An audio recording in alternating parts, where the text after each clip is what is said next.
I am writing this under an appreciable mental strain, since by tonight I shall be no more.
Penniless, and at the end of my supply of the drug which alone makes life endurable, I can bear the torture no longer, and shall cast myself from this garret window into the squalid street below.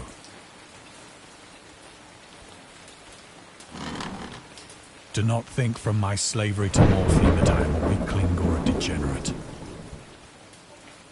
When you have read these hastily scrawled pages, you may guess, though never fully realize, why it is that I must have forgetfulness or death.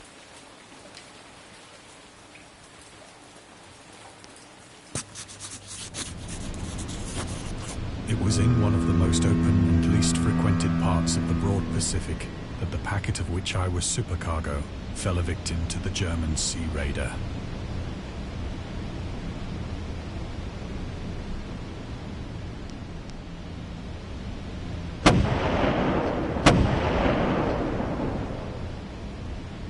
The Great War was then at its very beginning, and the ocean forces of the Hun had not completely sunk to their later degradation. So that our vessel was made a legitimate prize, whilst we of her crew were treated with all the fairness and consideration due us as naval prisoners.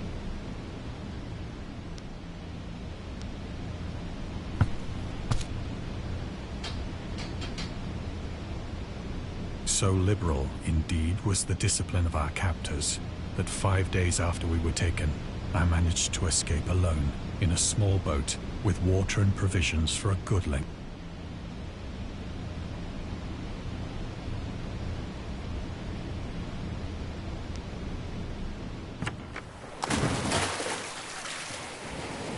When I finally found myself adrift and free, I had but little idea of my surroundings.